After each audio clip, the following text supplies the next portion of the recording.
You ready? Okay. Welcome to the Perris Union High School District Special Board Meeting of September 23rd, 2020. The board will be respecting recent orders from the Governor of California, the Health Officer of the County of Riverside, and guidelines for the Center of Disease and Control related to maintaining public health and safety at this time. Consistent with these orders and guidelines, this meeting will be held online only, and there will be no physical meeting location open to the public. The board encourages members of the public to join the meeting electronically. At this time, I will call the meeting to order at 4:31 p.m. I'm going to ask for a roll call to determine a quorum. So we are going to start. It would be Trustee Arau, but he's not in yet. Trustee Garcia. Here. Trustee Freeman. Here. Trustee Nellison. Here.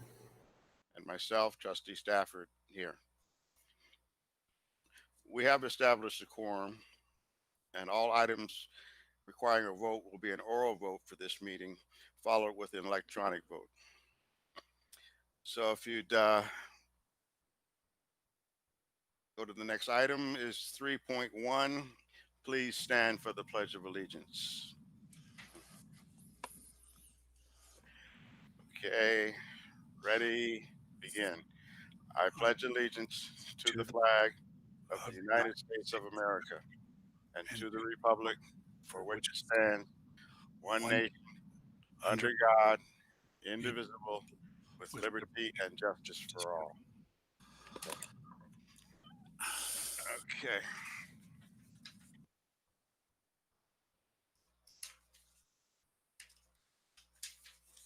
My.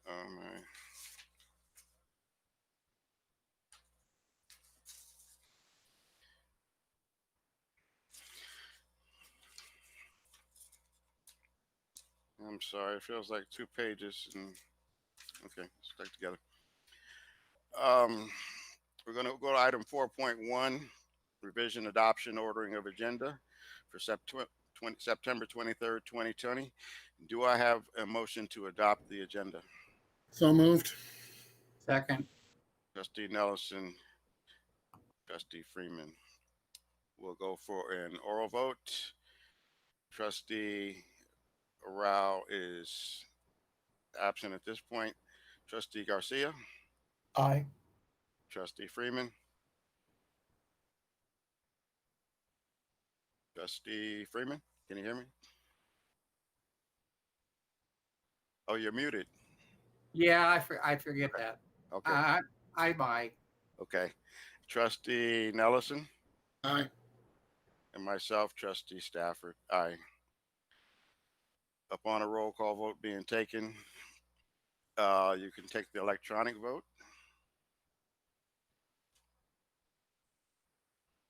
And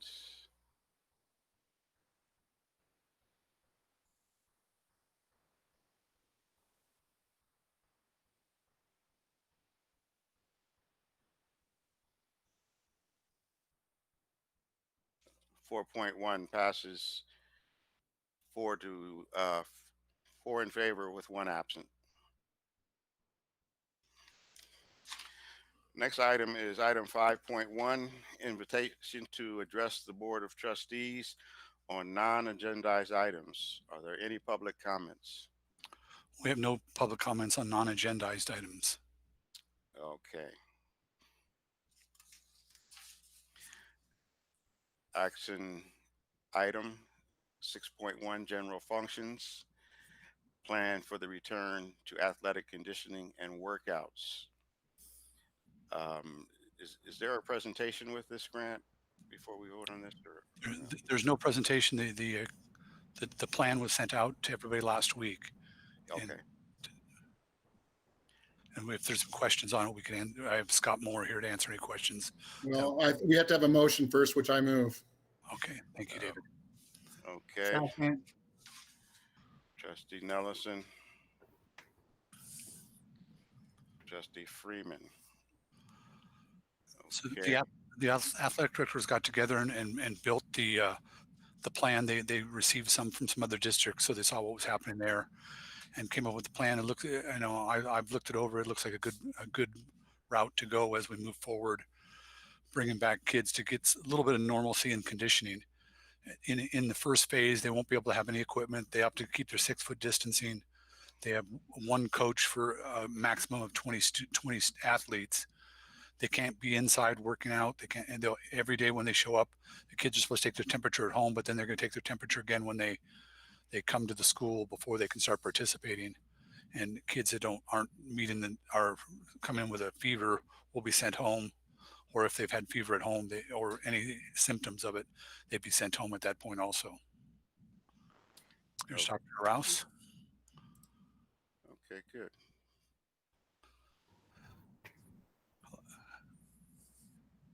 Okay, so he is joined. Anna, you can put him in. Okay. So, Grant, you can go ahead if you want. I just, we've looked around. I know just about everybody around us has gone to this program, and we stand on our own, but we also saw some good things happening. So we want to move forward with this to allow some kids to get back and do some kind of exercising and some kind of conditioning before the season comes around in December. Okay. Do we have comments or questions? We have 2 public comments that were sent in. Tony, do you want those read in now? Yeah, go ahead and read those in. Yeah, we can read those. I see you, Trustee Garcia, you'll be up when we finish these. Joe, were you on those or you want me to do it? I got it. Okay. So there's 2 public comments for item 6.1. The first one's from Joe Connell. Good afternoon, members of the PUHSD board. My name is Joe Connell and I am the parent of a junior at Heritage High. My question to you is, why has it taken so long to make a decision on the beginning of athletic works out at PUHSD schools? Lake Elsinore, Marietta, and Temecula districts brought their kids back approximately 2 weeks ago. Youth leagues in the city of Menifee were given the green light to begin practices on September 1st. In fact, the Riverside County Health Officer stated that youth sports could begin outdoor practices on the first part of August. So I ask you again, why have you waited? Allowing the sports team in the district to return for conditioning, workouts will give these kids some sense of normalcy, and it will not only be extremely beneficial to their physical health, not to mention that in fact it will assist in reducing injuries once their season begins, but it will probably be even more beneficial in improving their mental health by allowing them to feel like a normal high school student athlete again. So please, I beg of you, do the right thing and allow these student athletes to return immediately. I thank you for your time. The next comment is from a Bobby Coe. Will cheer happen? Are we wasting money on uniforms that might not ever be used? Can we have coaches hold off on spending until we get a firm answer? Those conclude the comments. Okay, thank you, Mr. Williams.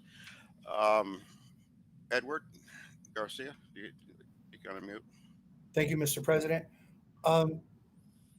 Over the past week, I've received numerous calls, and I know right now we're in discussion, but I just want to bring to everybody's attention, numerous calls of concerns and people in favor of opening, I guess you could say, coming back to school. But here's a logical question. If we can return athletes to school to train, why can't we return students to come back to school for education? Isn't education more of a priority than athletics?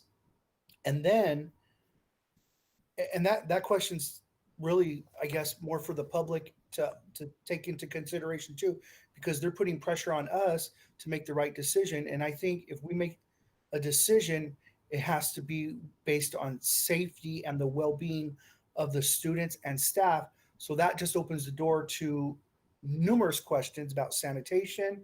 What kind of exercises will they be doing? I'm hearing the ratio is 1 coach per 20 athletes. Is there going to be a nurse on hand?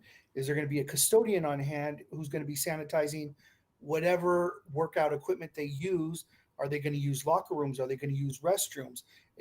Who's going to, there's just so many questions. But I think I want to highlight safety regardless. and I'm willing to listen to anybody's voice, but I also want to bring up that the other day the county of Riverside moved us to the red zone. And I don't know everything what that means, but I would propose if we have to wait 14 days to be completely in the red zone or safe to reopen, why can't we wait the 14 days to make this decision? Because in my opinion, if they're just going to be running and doing push-ups, I'm not trying to be mean. I love sports. I love sports. I love attending and watching them. But if they're just going to be running and push-ups, they could do that at home in their own safe environment. They could work out in the gym in a safe environment that's controlled. And, I just think we need to really look in depth of what's the right decision, because I'm on the fence right now, and I'm open to anybody's input, because you might persuade me to vote the other way. I don't know. I don't know. That's all I have for right now. Okay. Trustee Freeman had his hand up, then we'll go to Trustee Nelson. Thank you, Mr. President. I agree with most everything that Mr. Garcia has said. I would like to point out that restaurants and whatnot have been able to open up for outside dining, that like the students who would be coming in as athletes would be outside. The problem with coming back to class is you're going inside in that controlled and closed environment where you're more susceptible to exposure to the virus. Whereas when you're outside and the area is not contained, like in a classroom, then the danger is not as much. And I think that we have a good plan for this. As to why we didn't do it earlier, I think it was made pretty clear when we talked about this last time that we pay attention to what other districts are doing, but districts doesn't, as somebody else doing it, doesn't require us to follow their lead.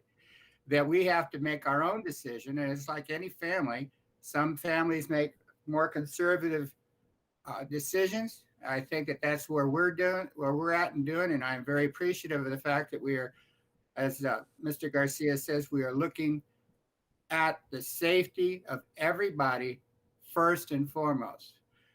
People aren't happy no matter what we do, but I do believe we're doing the right thing in the right order. Thank you. Okay. Trustee Nelson.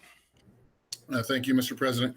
I would like to reiterate some of the things Mr. Garcia and Mr. Freeman said, and the fact that we have to take into account safety as our number one priority. Absolutely have to, because I don't know if this board, we would be very, very diligent in our duties if we were to put people in harm's way unnecessarily. That also being said, Mr. Freeman also brought in the fact that this will be an outdoor activity, not an indoor activity. Mr. Bennett, is CIF still, is their time frame is still December to start sports? Yes, that's what they're looking at. Okay, that still hasn't changed. Okay, I just want to make sure. So if that's the case, and it's not necessarily because everybody else is doing it, but if the risk is not too great, because this is always going to be a risk reward type of thing. We're never going to be in a situation where we're 100% safe unless we put ourselves, like the NBA, in a bubble, and that's just not feasible at all. So it's always going to be a risk reward type of thing, and as long as we're not putting people unnecessarily at risk, I'm open for them to be able to. Well, this is just training outdoors, essentially, not necessarily sports yet, but training outdoors. So that's my 2 cents for that. Okay. Dr. Arau. Thank you, Trustee Stafford. First of all, I just want to say that I'm really glad that we as the board, together, we share the same line of thinking, the same philosophy, that the safety and the health of our students and our staff is the top priority.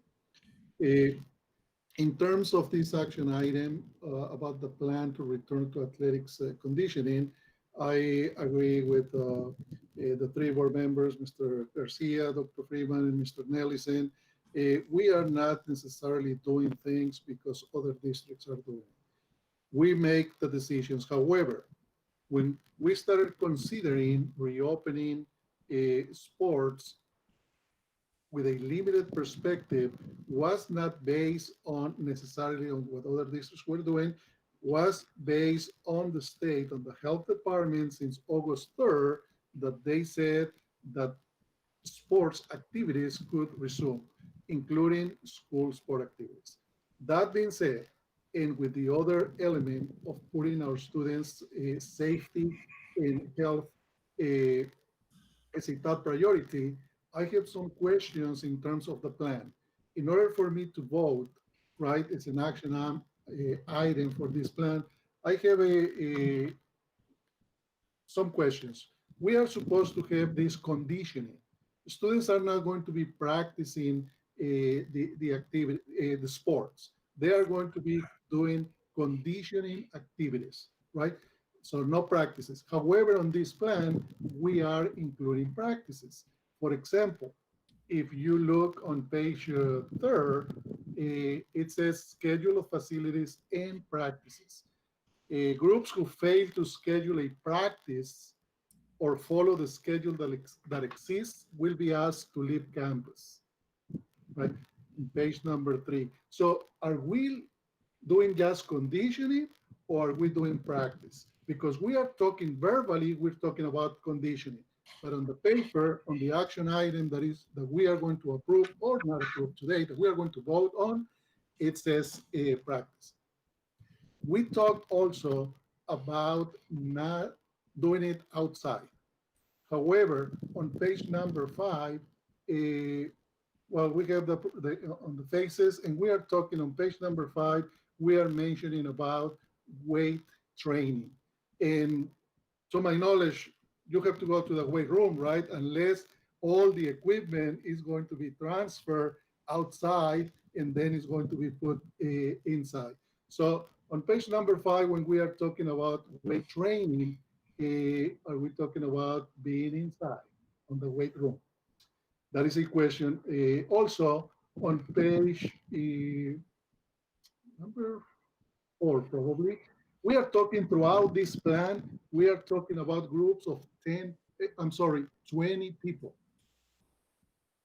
It is my understanding the recommendation, the ratio is less than 10 people at the same working in groups, right? So the ratio, based on what I heard from other districts, that we can look into what are they doing to ensure the safety of our students, the ratio is 9-to-1.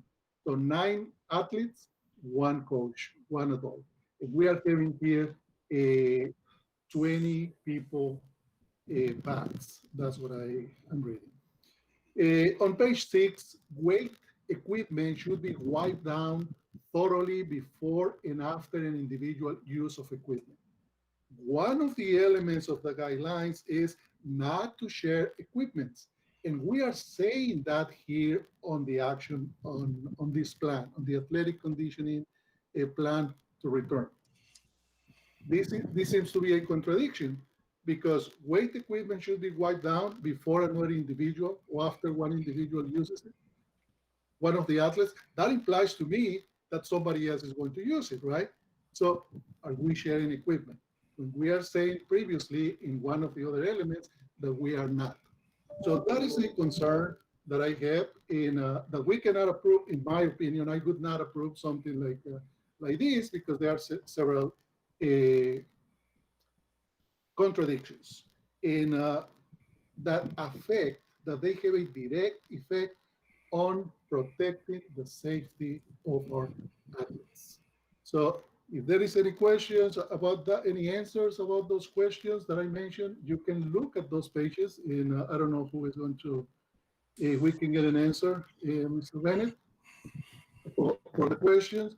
Then we have different phases. We continue to talk about 20 people paths, outdoors, no locker rooms, excellent, 6 feet distance, right? No athlete contact, no shared equipment, here it is, no shared equipment. That would be, I didn't write the page number, but on page 6, we are implying, we are saying that the weight equipment is going to be shared, but it just needs to be wiped down. As you know, usually that's what we used to do when we go to the gym during normal times. During this, in the middle of the pandemic, it's not about wiping down the equipment, it's about sanitizing everything. And one of the main parameters is not sharing equipment. We have it on the top, few paragraphs below. We are implying, or we are saying, not implying, that we are going to have shared equipment. So how are we going to be addressing the safety issues of our students is paramount. Is one of the most important things. I support bringing that conditioning for our students is needed, right? It's going to help them avoid potential injuries when we start our regular sports. But those are the concerns. Thank you. Okay. Thank you, Dr. Rao. Mr. Bennett, did you say we had Athletic Director Mr. Moore with us? Mr. Moore's with us, so I was going to ask him to step in at this point and Okay.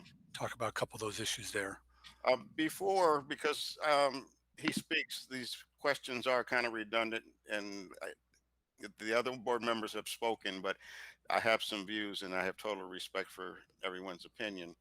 But I'd like to get mine in so we can kind of address the whole picture. So I did read the proposal. Number one, are all the athletic directors on board with coming back? Do we have any dissent, any problems with this? No, they all agreed on, I met with them last week and they had all worked together and come up with this plan. Any union issues? Change of work duties, asking them to clean, to do things that aren't in their job description? No, we haven't heard anything from the union. Okay, I think you should. Number two, it's just the most common question. Where are these kids going to go to the restroom?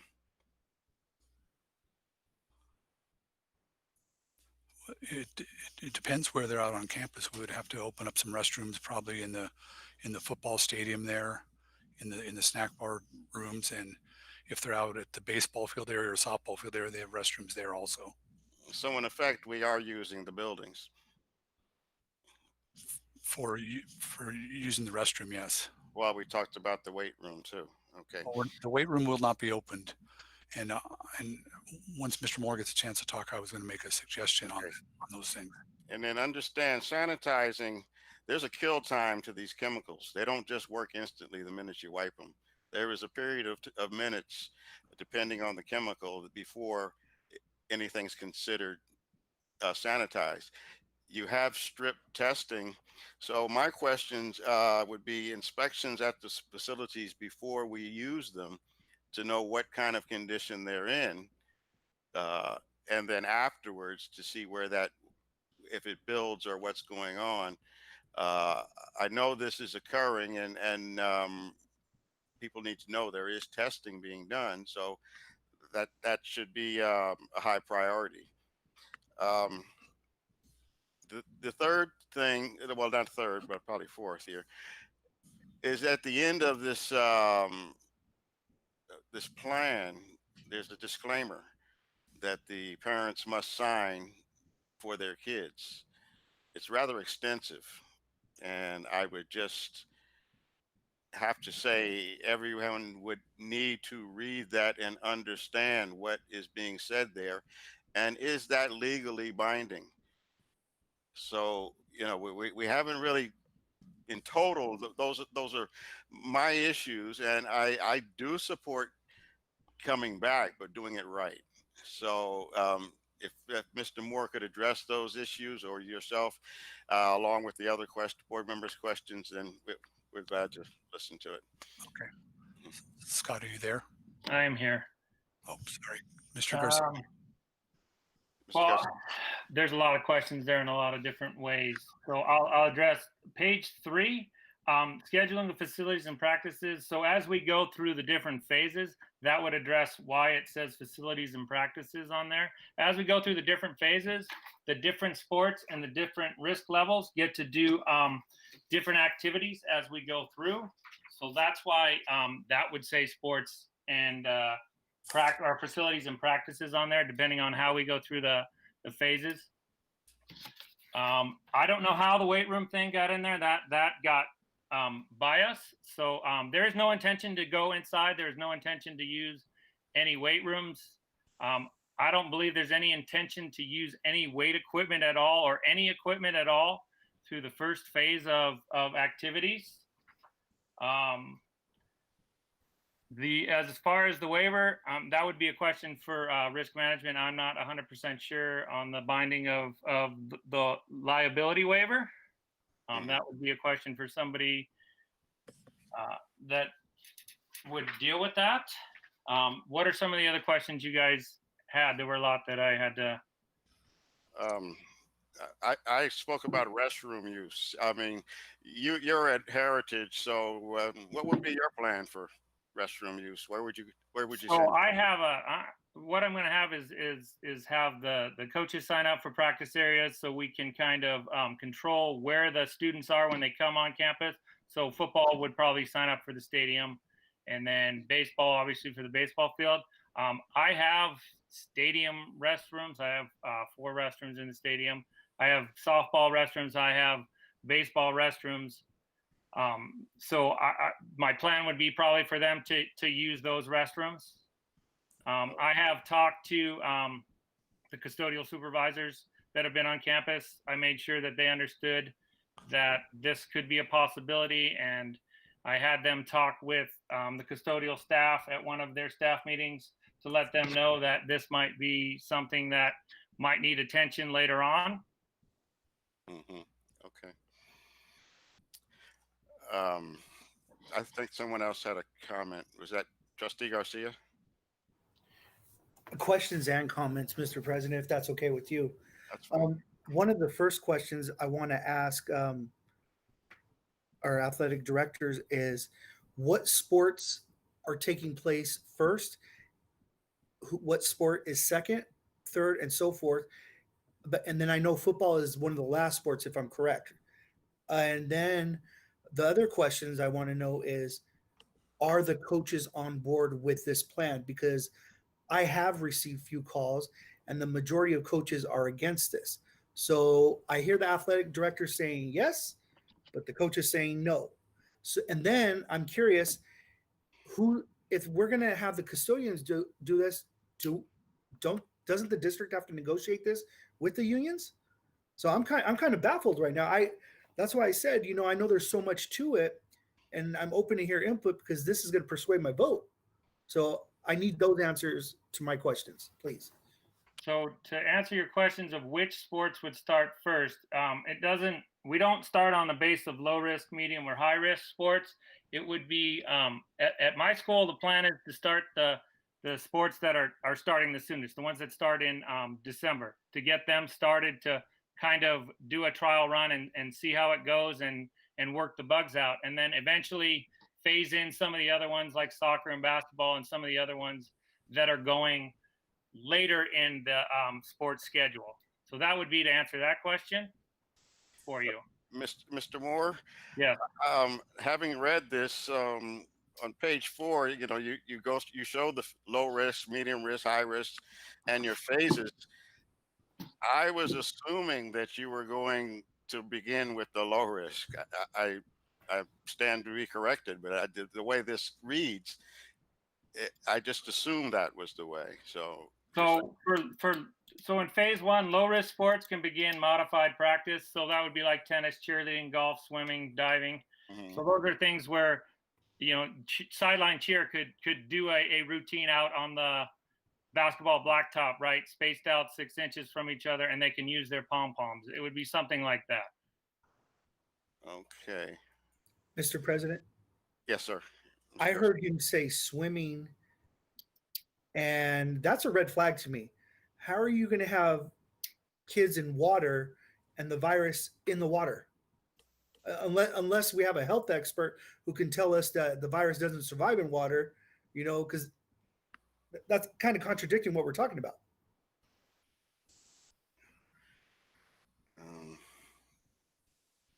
I believe when it comes to chlorinated water, the risk is much lower.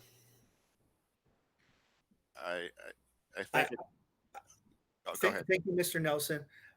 But I think for this particular issue with water, I kind of need I'm not trying to say anybody doesn't have knowledge. I think I want to hear it from a health expert. So, I know can we get someone from the county in that department and talk to us about this?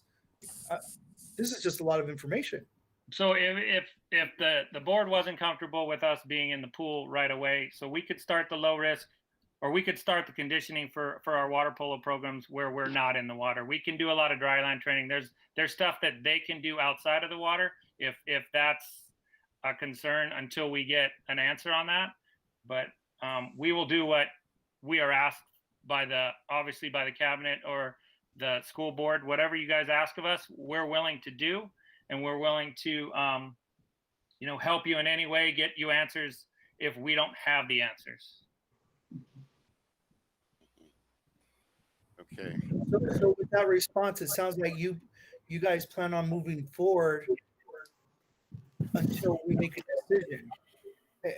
I'm curious, is this in the works right now to move forward and we're expected to vote yes? Or are we supposed to dissect this and make a decision based on safety?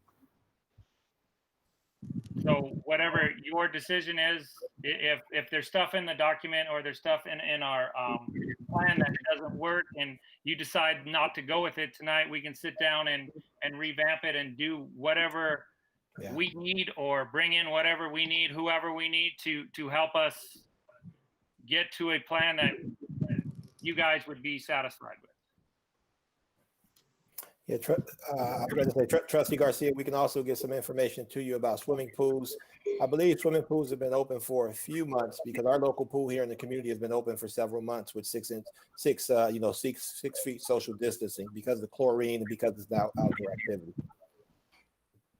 Okay. So, I'm sorry, Trustee Freeman. Thank you, Mr. President. The sports schedule of how they were to come out was published by the CIF back, I believe, July 23rd. So that schedule of how the various sports are going to be coming out, we're not necessarily coming from the schools and the athletic directors, but from the CIF itself. Having had my daughters in water polo and swim, I asked them, I had the same concern. What happens with that? And they all told me the same thing, which is basically what Mr. Nellison has been saying. What about that? You have the chlorine in the water really diminishes the effect of the transmission of the virus. And I believe they said that salt water does too, which is why people are able to go to the beach. I have Dr. Rao, go ahead. Yeah, thank you. Okay, Mr. Moore, thank you for answering the questions. And I think that Trustee Stafford addressed the concern of the different phases. It was my understanding from what I read, it came across that we were going to do phase 1, phase 2, and phase 3. However, I was thinking, well, even if we have some phase 3 sports, if we are going to start in December, the objective is to be prepared, right, for the CIF sports. So what you are saying is that we might have a combination of phase 3 and phase 2 and phase 1. You determine, or the district, in this case, the question can be for Mr. Bennett, what sports specifically are we talking about? What sports is what we are authorizing to start in the next few days or in the next few weeks? That is one of the questions, because if we are going to, the board is authorizing sports, we need to know what sports, right? Specifically, what is going to happen? The second thing that I asked Mr. Moore was, we are having groups of 20 people. Have you considered decreasing those, or have the district considered decreasing those groups to 10? I think that is, I don't know where, but in the back of my mind, that is one of the guidelines in order to implement that is safer to have 10. And how I mentioned before, that's my understanding from other districts. Not that we necessarily have to do that other districts do, but if that is going to benefit our students, right, bringing it down from 20 because it's a significant number, right? At least to start. And third, you confirm that the weight room is not going to be used. So in the paragraph where it says that the appropriate clothing and shoes should be worn at all times in the weight room on page 6 is going to disappear, right? It's not going to be part of this plan. Yeah, that will be taken out. Okay. What about the number, Mr. Moore? So we used Elsinore as a kind of a buffer and to figure out what our number. The hard part is with some of our sports that have lower number of coaches, in order to get the maximum out of it, we use number 20. So like volleyball, if we have 80 kids go up and 4 coaches, but if the number's 10, we can also adjust and adapt according to what the board would want at that point. That number we put on there, but that's negotiable. That's whatever the board decides or the school district decides. Thank you, sir, for answering. And that was the direction of my question, that I wouldn't like the number of students to be determined by the number of coaches that we have. But what is the safest way to provide that support to the students, to provide a coach, right? Because we cannot sacrifice, if we have, how you said, 80, 100 athletes in a certain team, and we have 3 or 4 coaches, the head coach and the assistant coaches. For that reason, if it's not that safe to have 20, 25 students, right, on that group, they are going to be at a higher risk than other athletes that we have less number of students. So that is one thing, and probably you don't have the answer for that. It's mostly for the district. How are we going to address that concern? And then you did ask the question of what sports would start first. We're basically following the CIF.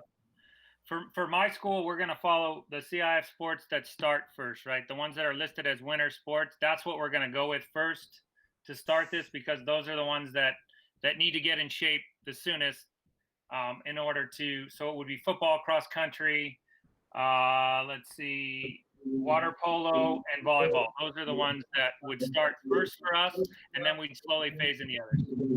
Okay. Thank you, sir.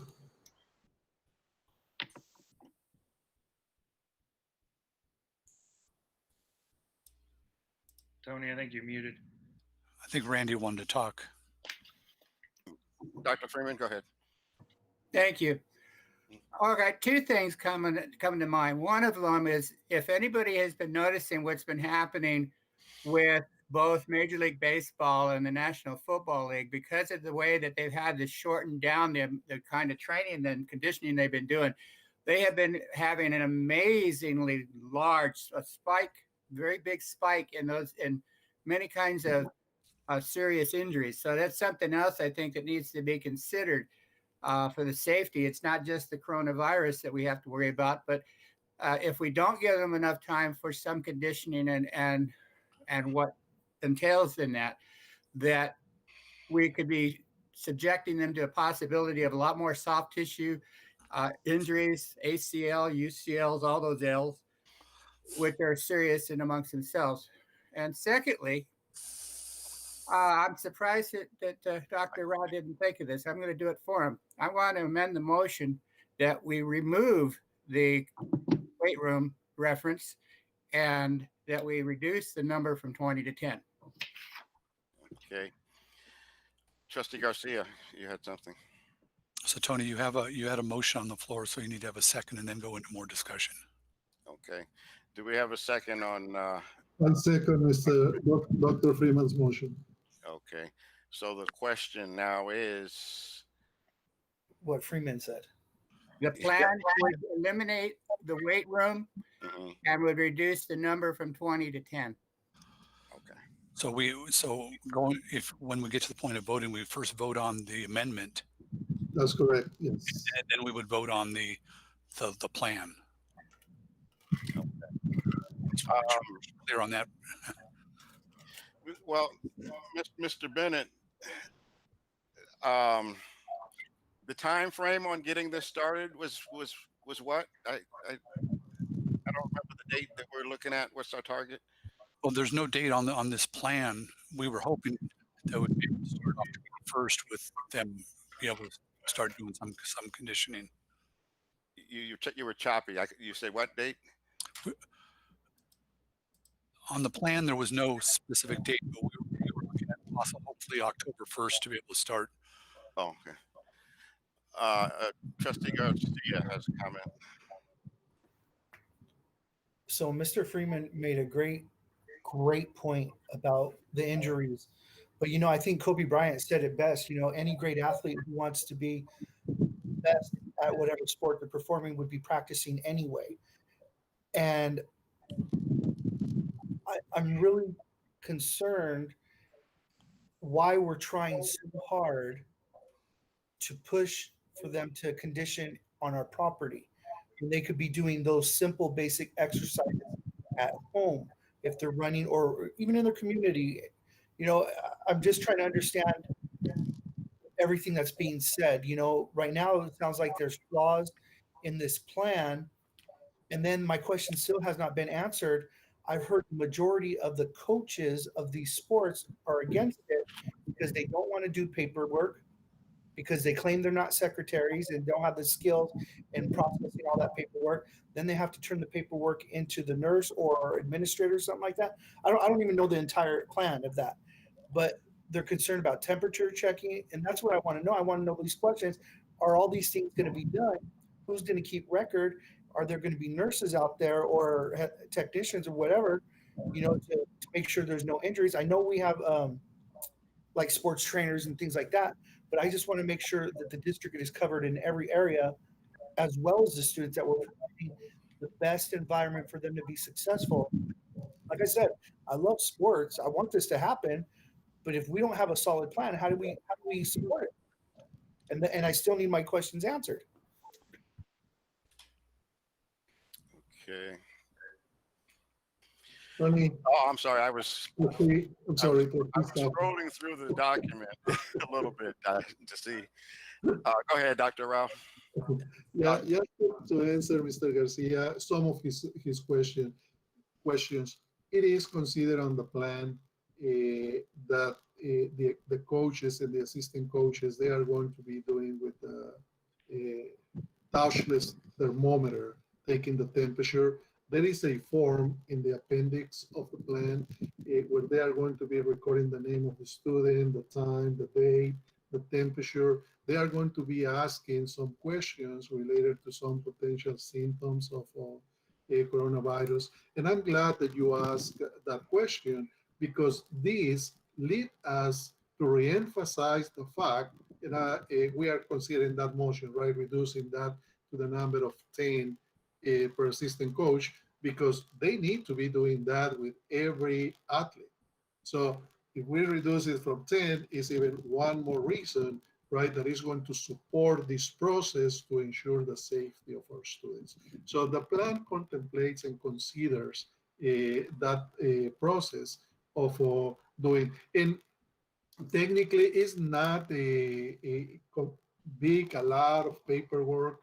If you have 10 athletes under your responsibility, it's 10 names. What is the temperature? 98.5 or 98. If you have fever in the last, there are several questions that are there, right?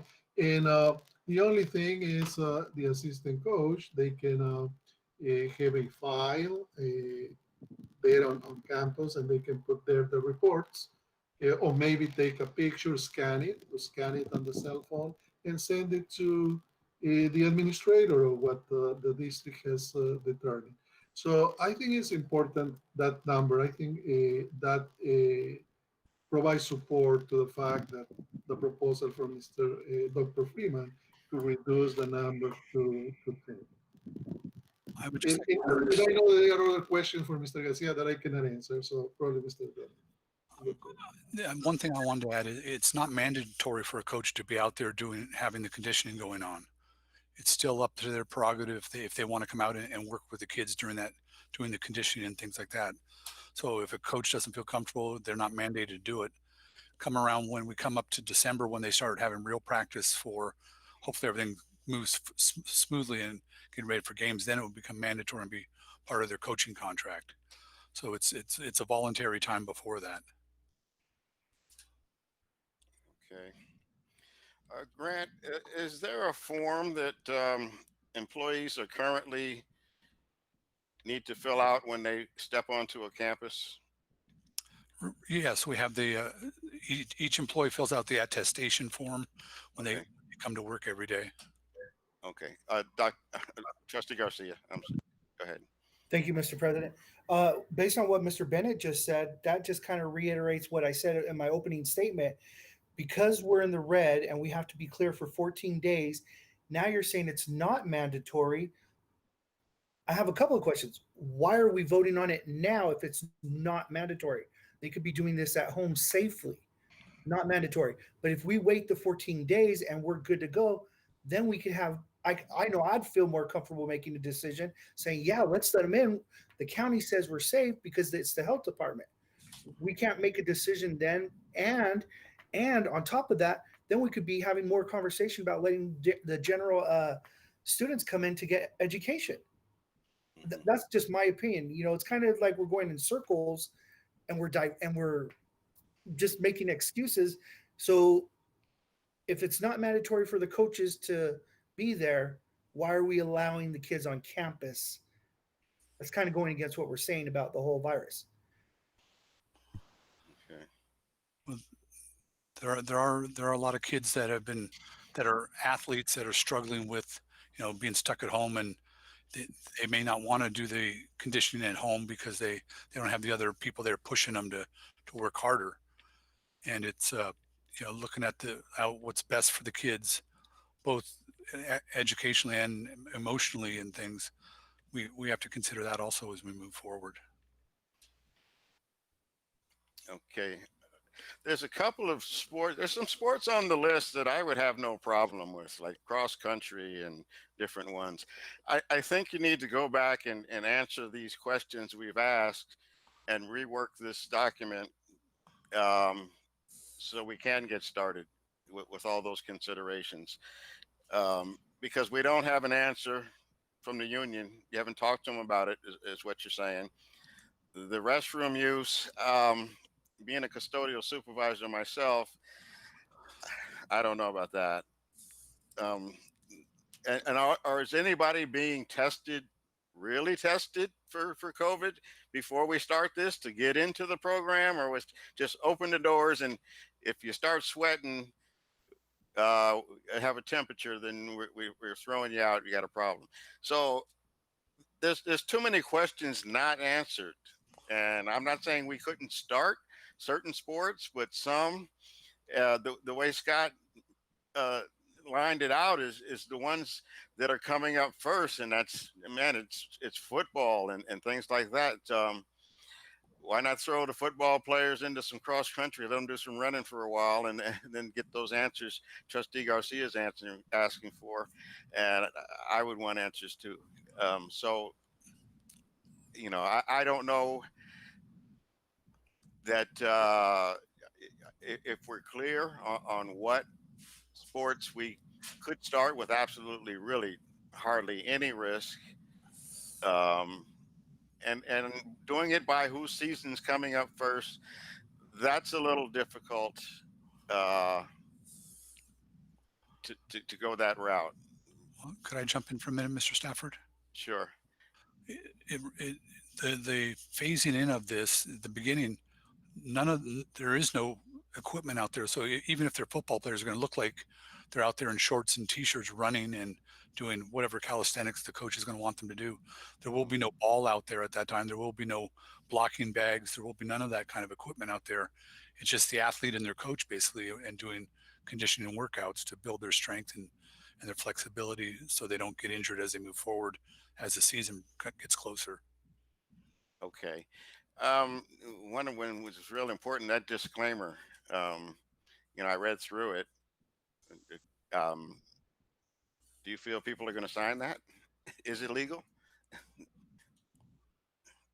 Who wrote it? Scott, can you jump in on that one? We got it from the Murrieta district. Okay. So, Mr. Stafford. oh, I'm sorry, Trustee Rao. Yeah, I think that is an important element to consider, right? Because the disclaimer, we're talking about legal considerations. I thought that it was approved, or it was we requested input from our legal counsel. Now that trustee Stafford mentioned, is it legal, right? So it is important to have that from that perspective, because again, we are making a decision and we are looking at potential implications, right? And if something happens, and how Coach Moore explained, there is always some kind of risk. Definitely, there is always some kind of risk. So I think that is something important. And I don't know if we answer all the questions from Trustee Garcia. I volunteered some of them, but I agree with Trustee Stafford that there are a lot of answers, a lot of questions that we are waiting for the answer. I just want also to kind of summarize that we are discussing at this time the amendment, right? So there was a first motion and a second motion. So we are going to vote on the amendment, and then we can vote on this on the action plan. That just following up with Trustee Stafford said, I think it needs to be cleaned up, delete everything, and be very specific in terms of the sports that we are going to have. But coming back, since I as a board member would like all my answers to be, all my questions to be answered, I would like to ensure that Trustee Garcia's questions have been answered. Is that the case, Trustee Garcia? Sorry, go ahead. Trustee Garcia had one more, however many. Trustee. I'm sorry.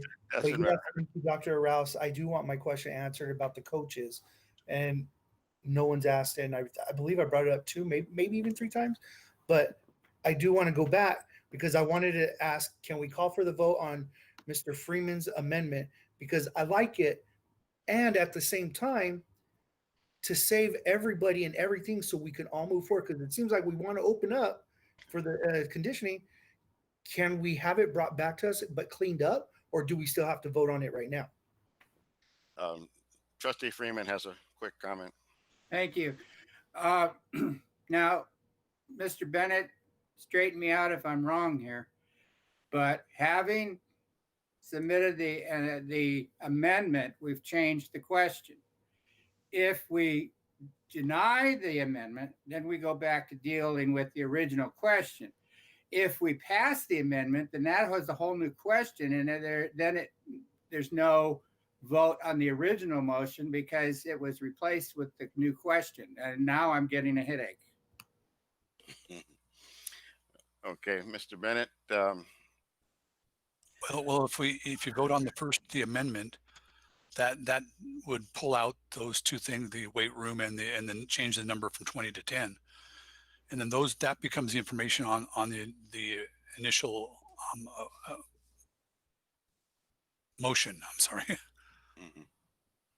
So it would be the original motion with the weight room taken out and the numbers changed from 20 to 10. Okay. I can answer his question on the coaches from my perspective. When I had a coaches meeting last week, nobody expressed concern of doing any of the stuff that they're being asked to do. I can't speak for any of the other campuses, or if they did have concerns, they didn't express them to me. But that's the only answer I can give you from the Heritage perspective is I haven't had any coaches with that concern come to me. And I had Mr. Sharp, the athletic director at Paloma Valley, sent me a text, and he just said, I don't have a single coach against the proposal plan. So that's Paloma Valley. We didn't hear anything from Perris High. Okay. So at this point, do we want to vote on the amendment? Yes. Can we call for? Okay. I'll have to ask Anna, how do we fit that in here? Can I read what I have down for the amendment before you guys vote? Yeah, we have to know what we're voting for. So I have, it is recommended that the Board of Trustees approve the plan to return to athletic conditioning and workouts with elimination of the use of the weight room and to drop the student participation from 20 to 10 and authorize to enter into phase 1 with subsequent phases of approval of the Riverside County Health Department. Okay. Is that okay, or is there something that you need me? Well, that covers the one issue that I think we all agree on, but there were several other questions that still aren't answered. So that's good for that one issue. Yes, that's fine. But no, it isn't, because you're going back to authorizing the reopening, and that's all questions aren't answered yet. So And Mr. Stafford, the amendment was only for the change in the weight room language and the numbers. That's what the amendment, that's what Dr. Freeman had asked for an amendment. So all the other stuff would be on a separate vote, but this is for us to approve the amendments proposed. okay. All the other questions are separate from the amendment. Okay, I would. Mr. President, I think we need to ask Mr. Freeman what his amendment was one more time, because Anna's and his sound two different amendments. Okay. I didn't address the phases. I simply move that we eliminate any reference to the use of the weight room and reduce the number from 20 to 10. That's all I said. You didn't mention anything about going back to allowing them to condition? No. You want to make another amendment? No, I'm not making an amendment. I'm just asking for clarity. You do have Anna has your second amendment, right? So it is recommended that the Board of Trustees approve the elimination of the use of the weight room and to drop the student participation from 20 to 10. period. Yes. Period. Yeah. Yes, that's it. So that's just one part of what we're asking. Now, Dave, you're saying, okay, if you have another question, make another amendment, right? Yeah, any other questions you're saying that haven't been answered are not part of the amendment that Dr. Freeman proposed. Okay, but realize I'm not going to make an amendment on every little thing, shutting off water fountains or this or that. I'll just vote the way my heart tells me to vote in common sense. So it's in the best interest of everybody for all the questions to be answered. And I don't think we have it here. They're not answering the questions. President Stafford, I understand. I fully understand that. We're only voting to make these amendments on the original question, which we'd still have to vote on. Okay, I understand that part. That's fine. The amendment. I'm good with the amendment. We're going to move to the actual item, and like I said, I mean, we could come up with 20 amendments and turn those questions into amendments, and I don't think that's productive to do that. Let's clean up the language in this thing, and I think we can get it passed. But that's the job of who's recommending us to do this. It has been recommended. The Board of Trustees plan, right? So that's you, Mr. Bennett, right? Correct. Okay, so I would say I'm not voting on something when my questions don't get answered. Yes. I fully understand that, but I'm just saying, unless you want to make an amendment after amendment after amendment, which we can do, we'd be here forever, but we can do that. Yeah. But if we approve the amendments, we would still vote on the original question with the amendments made. So if you, and there's, the action is still in front of us, which means we still have to take some kind of action on it today. So if you don't feel comfortable with the way it is with the amendments, you can still vote no. That's perfectly fine. Mm-hmm. And it can be brought to us back at a later time once it's been cleaned up if we do not pass it today. Okay, I agree. Mr. Stafford. So Yes, we still need to take it. We still, go ahead, Dr. Rao. Okay, yeah, just to clarify, we are going to vote on the amendment, right? I'm just I don't want to go again and make another amendment and things like that. But if we are just eliminating the weight room, does that imply that no weight equipment is going to be using automatically, right? So we are not going to be having weight equipment outside because it says to minimize sweat from transmitting onto equipment and surfaces. So is the proposed, that the amendment that Dr. Freeman, that I agree completely, is eliminating the use of the weight room, but shouldn't it be eliminating the use of the weight room in any weight equipment, that they cannot share that equipment? Because otherwise, even if they don't use it in the weight room, if they are going to be using it in another place, or is the whole paragraph that is there the one who is going to be eliminated? So I just want to clarify that because I'm like you. I have that question, and in order to vote, we need to have our questions answered. Thank you. Tony, if you really want to clear it up, we could table this item, knowing that knowing what needs to be fixed up, and we can have a conversation with Mr. Garcia to make sure we get his questions answered in the document, and then bring it back for a vote to be looked at another time. Okay,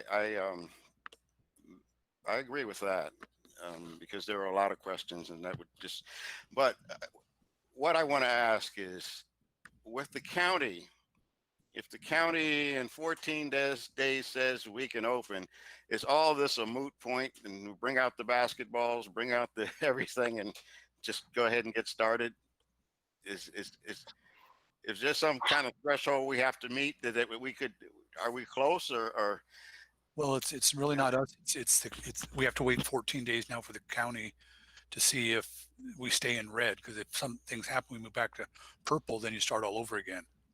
Okay, but let's say we go down. Let's say we stay in red, and the 14 days pass. So then we'd be talking with the board about, how do we proceed with reopening and bringing kids back on campus. Okay, so the time frame to relook at this, when would you say we'd be going back to look at this again? Well, I'll meet with Mr. Moore and Mr. Sharp and Mr. Cohen and see how fast they can turn this over. Okay. At a special meeting next week, maybe, that we could get the information together and get that from the other questions from Mr. Garcia that he wanted answered, and we can something like that. Okay. So each board member, if they have any further questions, maybe they could email you, and that'd be great. And we could expedite this so it didn't take 3 weeks, maybe a week. We could vote, right? Something like that. Okay. Does that sound reasonable, everybody, or does someone object to that? Go ahead, Dave. And I know you're going to say. I know what you're going to say. We have a motion on the floor. We do have a motion on the floor. We still have to take some kind of action on it. If the proposal is being withdrawn, then that's something different. But we still have an action to take on it in some way if it is not being withdrawn. So I could withdraw my amendment.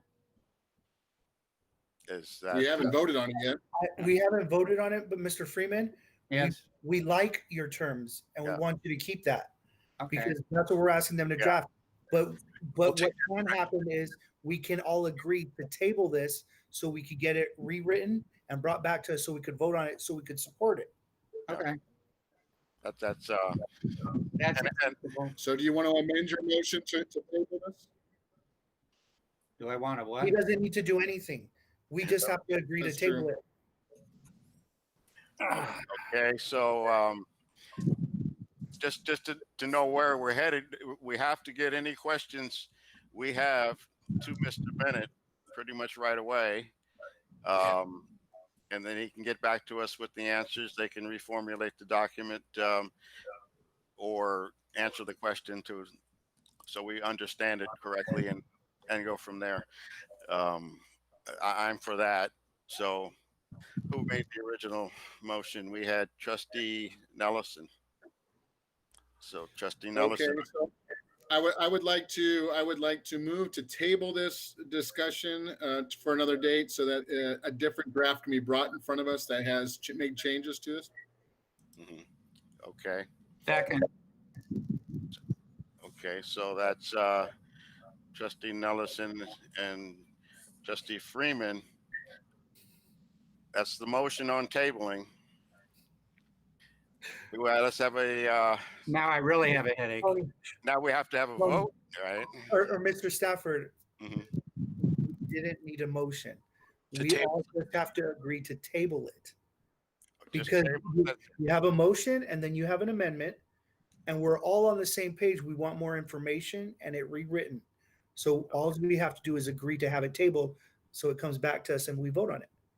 We don't Okay. need all the extra motions and amendments. Okay, so let's quick oral vote. Trustee Rao, Aye.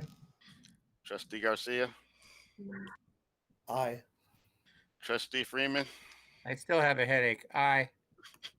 trustee Nellison, Join the club. Aye.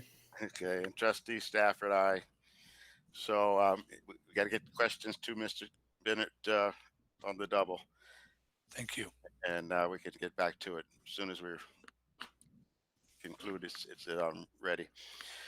Okay, so let's go to our next item. Can I interrupt real quick? Can I get the first and the second? Who motioned and who second? David Rand. It was the same as Okay. we didn't motion, we tabled it. So But the we original motion was by trustee Nellison, and the second was by Dr. Freeman. Then from there, we don't If need you need a another. motion, To table a motion, you do have to have a second. Okay, well, I And it wrote is- those down, and it was the same, trustee Nellison and Dr. Freeman. Okay, so then they have to vote electronically. Okay. Can I have you guys vote electronically, please? Oh, sure.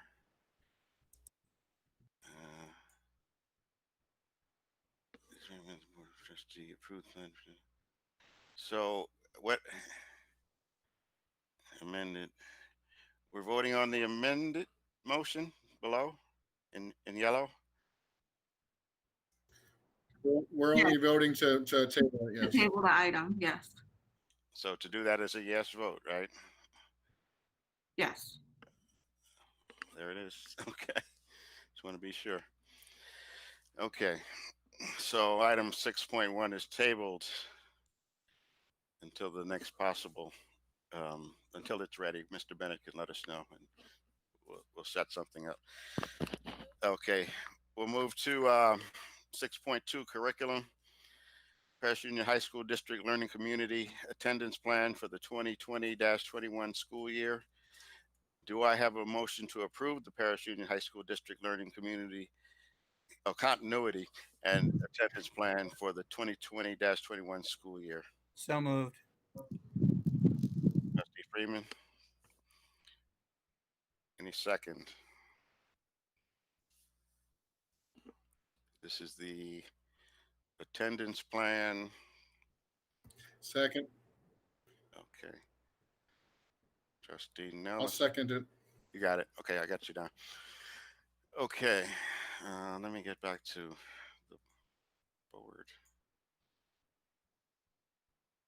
Okay, 6.2. So discussion.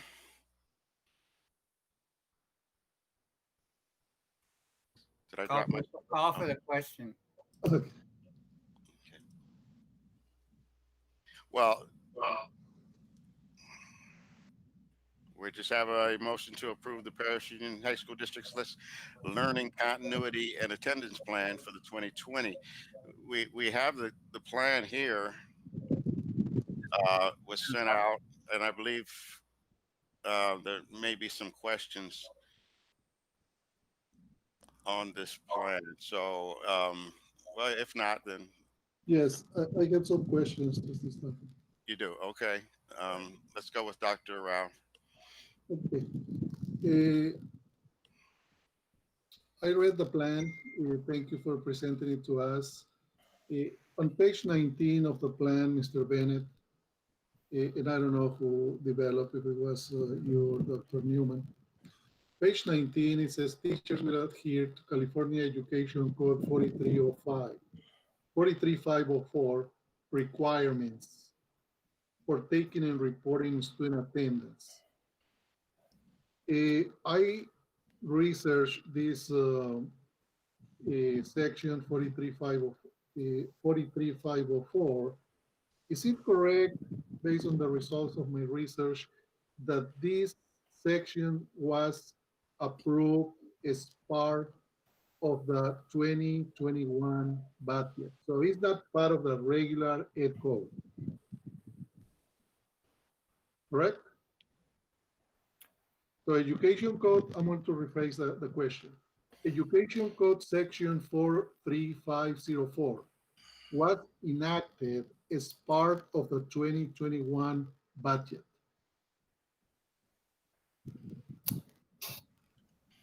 Page 19. Yeah, I see. Okay. Taking and reporting.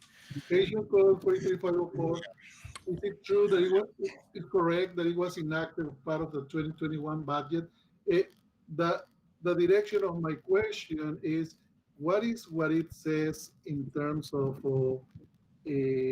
taking attendance? Because I want to share with you in advance. I had more information in terms of our conversation from last time, and I want to start just with that premise, trying to understand, right? Again, where we want to go, let's understand.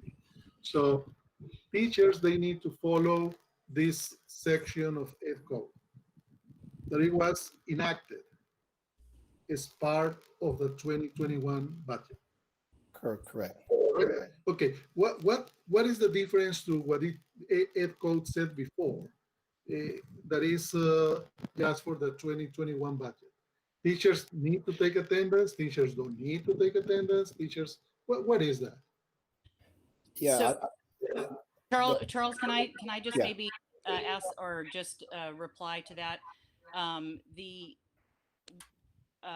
can remove that ed code, but the prompt is asking how the teachers are going to measure, attendance and participation.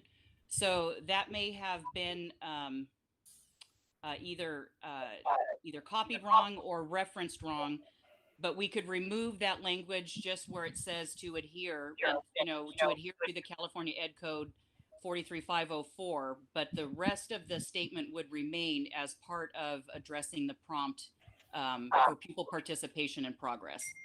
Okay, no, it's not that I'm disagreeing with that. I'm just asking why and what it says, right? Yeah. Because you're not saying, okay, let's remove it. I don't agree. No. Yeah. It's there, that's okay, it's fine, but what it says, right? Because if teachers are going to follow that, well, if we are approving that, I think teachers need to know.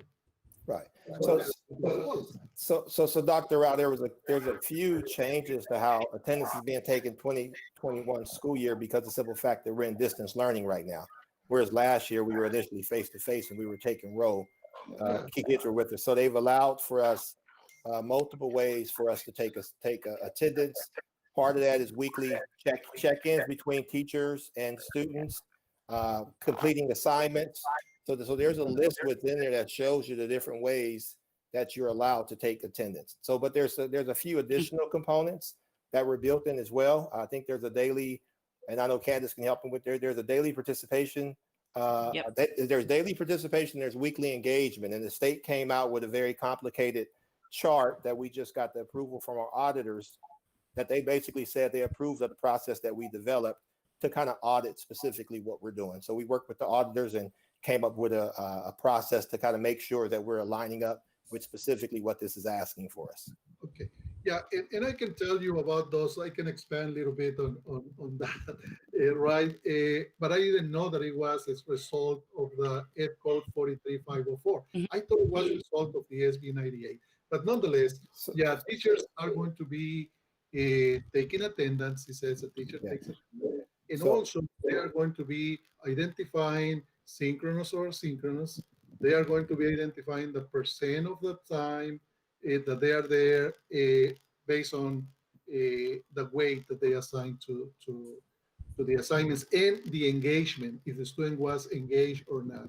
That is part of the requirements probably that you already had. Yeah. Okay. The direction of my question is come back to the same thing because I feel that last time the answer that I received, probably I didn't ask the question, it was not clear, but based on the research that I did, this is my understanding, Dr. Newman, and help me here understand, because we are approving this again. And I'm concerned, I have the following concern. Students, they are going to go to class. We have a virtual classroom. We call it distance learning. Correct. They go to campus and they get the link to join Google Meets. It might be a Zoom meeting. I don't know if we're using Zoom, or maybe some teachers are using also Microsoft Teams. So that is the classroom, right? So the students, they don't need to go to the classroom in order to check in and mark present to the classroom. And this is something that I want clarification. They go into somewhere else that is called Infinite Campus, right? It doesn't have to do anything with the class. In an Infinite Campus, as you know, there are two columns. One of them where the student checks in. And we talked about it, we talked about this last time. And automatically, when the student checks in, they get another check mark on participation or engagement, correct? Correct. You're right. They get to check in, yeah. Exactly. They're doing that. So the student goes into Infinite Campus and is the option. Is there a probability that some students might say, okay, I already checked in, and not even go into the virtual classroom? And we know that that is the case, right?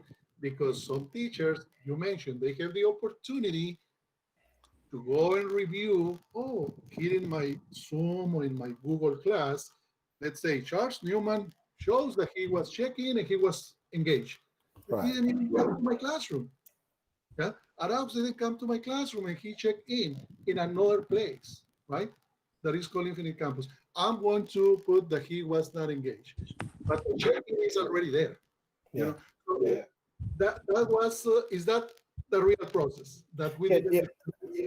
Yeah, Dr. Rao, I think we discussed this last week, and as I shared, I used an inappropriate term. I used the term opportunity, which does make it sound like teachers have a choice to go and actually take the role. The process is designed, teachers have to take row every day, and then there's also a process on the back end to identify if teachers didn't go in and confirm their attendance. It is highlighted to notify us that they didn't go in and take attendance. So teachers are going in, confirming that kids are in those live sessions. So that's what the system is designed to do. So kids are checking in, but teachers are going in. If a student is not involved in that session, then teachers are marking that particular student absent for that particular day. Okay, not participating or not engaged, not absent or present, right? So all that's included in participation. Yeah. Not participating. Okay, so when a student, just to clarify for all the board members, when a student checks in, automatically it goes into participation, right? The student takes care of two things. When the teacher deletes the participation because the student was not in the class, right? The check-in still's there. So that check-in is not to the class. I just want everybody to understand. The student didn't check into the class. The student didn't check in into Google Meets.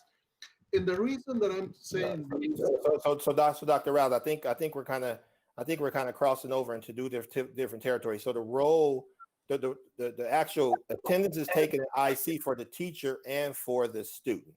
So yes. If a student checks into IC, is recorded, the teacher goes into IC and checks that the student is not here.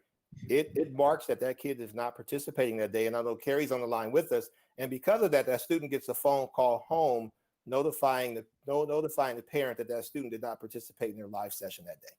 I understand that, Dr. Newman. My point, what I'm saying is that it still shows that the student checked in, even if the student didn't go to the class. And that's the situation that we are having, right? And that's why I asked, what is what we are reporting? Because you make a presentation in the last board meeting about percent of students attending school. And I asked, is that based on check-ins or is that based on after the teacher did that? Because on this system, Dr. Newman, students cannot even go to the classroom, correct?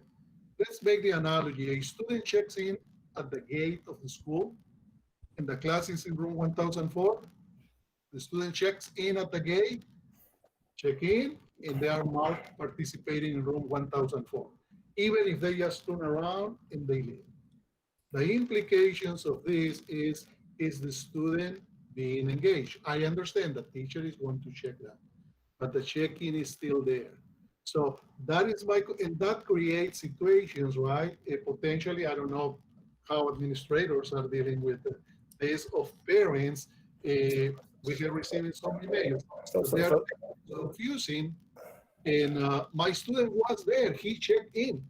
And I think one of the emails that all of us received from a parent, that was one of the concerns. So I'm addressing the concerns from the community as we reviewed last time on the governance handbook.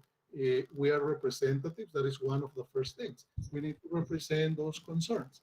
And all of the board members, I think Mr. Bennett, received that about how confusing that was, and they wanted to clarify that. Yeah.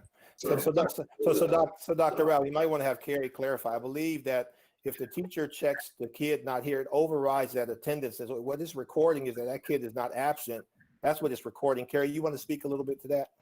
Yeah, absolutely. If a student checks in, yes, they get the green checkbox and yes, it stays there. But when a teacher decides that the student actually did not participate, you said you're here, but you did not show up in my class, and they unchecked the student, the percentages that you are receiving are based on the final uncheck from the teacher. It is not the fact that the student checked in and that's the percentage that you're seeing. You're seeing the percentage of the final decision the teacher made on the student. Does that make sense? It does. However, I'm glad that you're clarifying that, because last time that was my question, what do we use?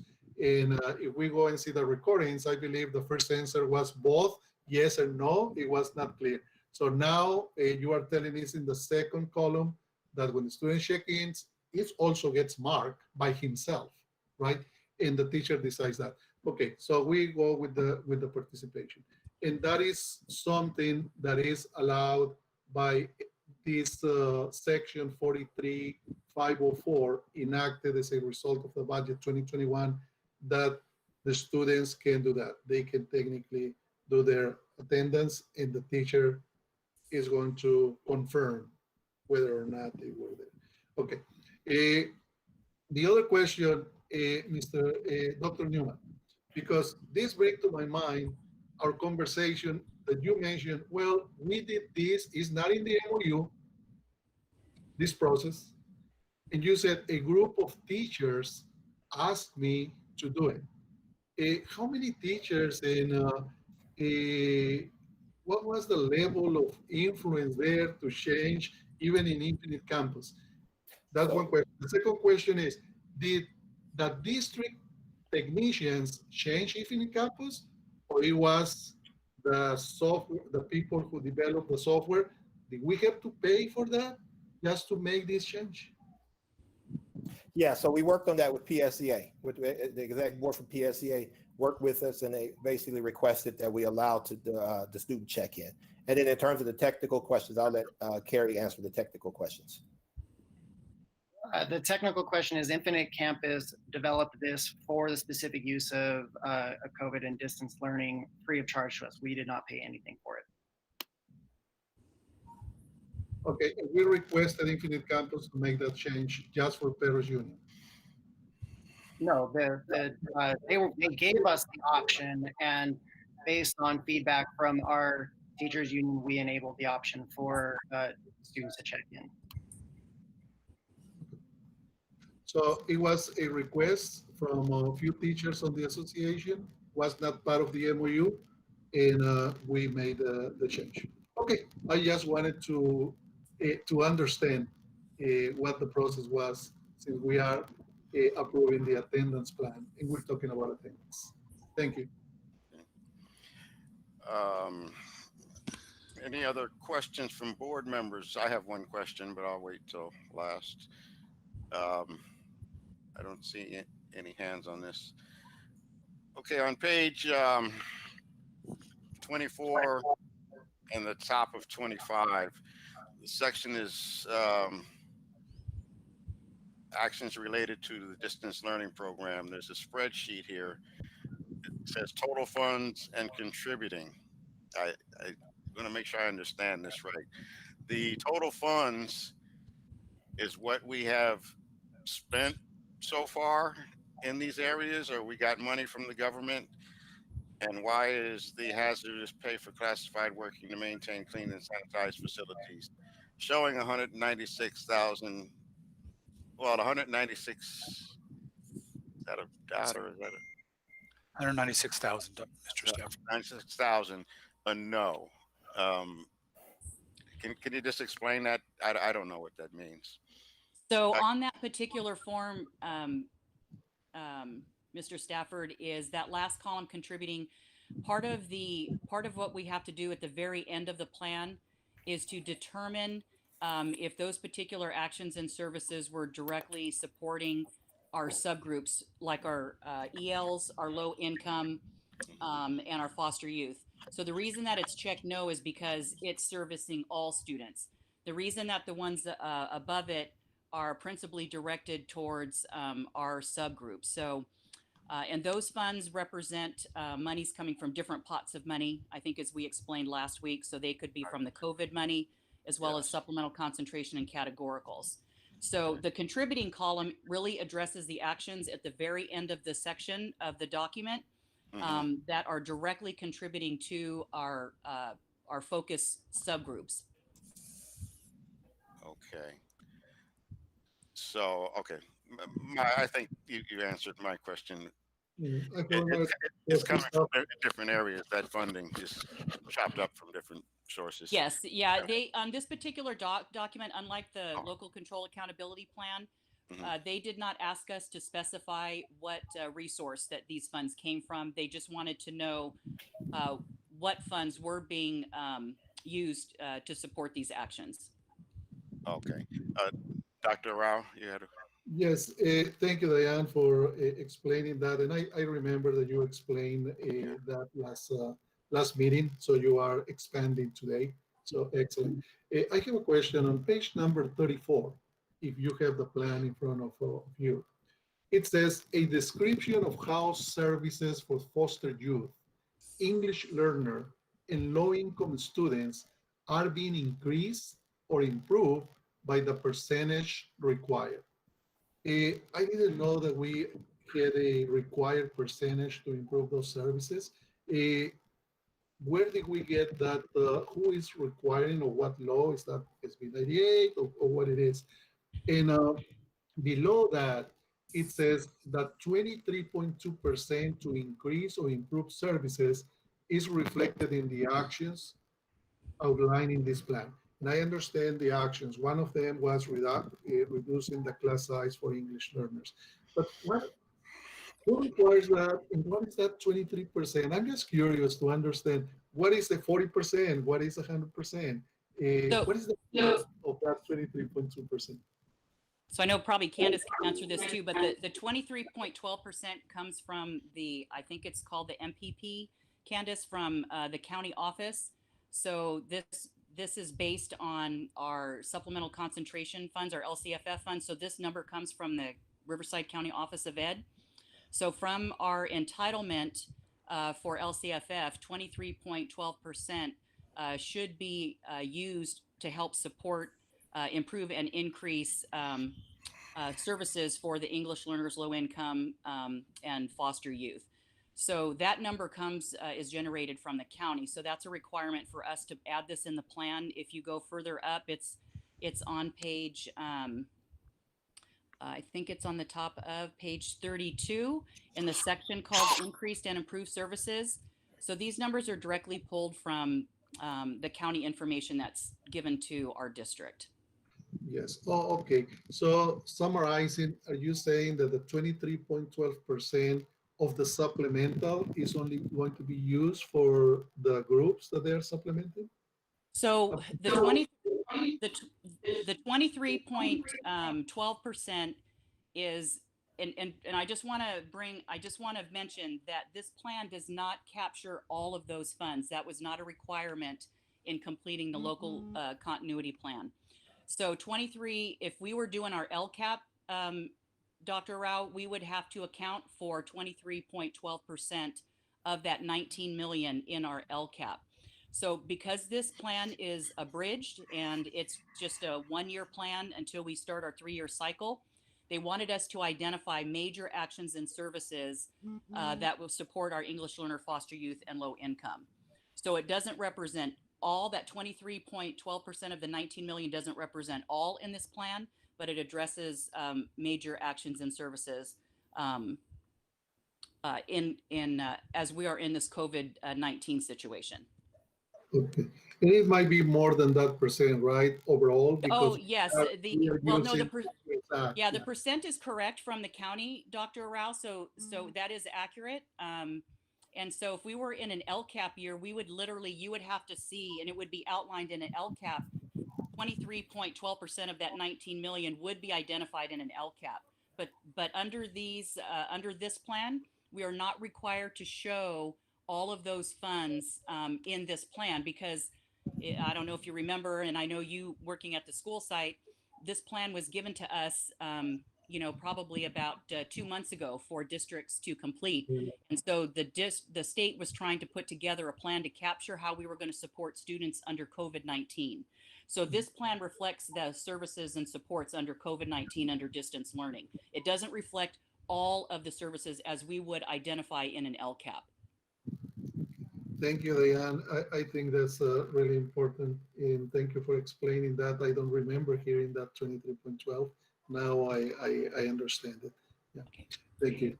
And I know that you addressed another question that I asked last time in terms of how are we investing $850,000 for our ELs through one of the explanations that Mr. Bennett provided.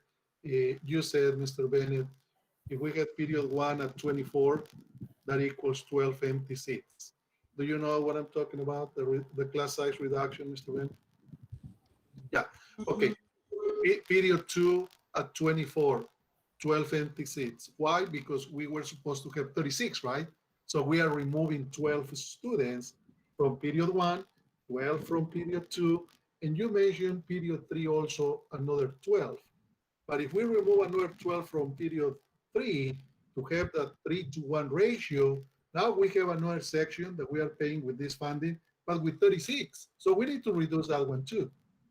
Shouldn't it better to have the ratio 2-to-1, one group of 36, we separate 12 students, another group of 36, we separate 12. So those two have 24, and 12 plus 12, another 24.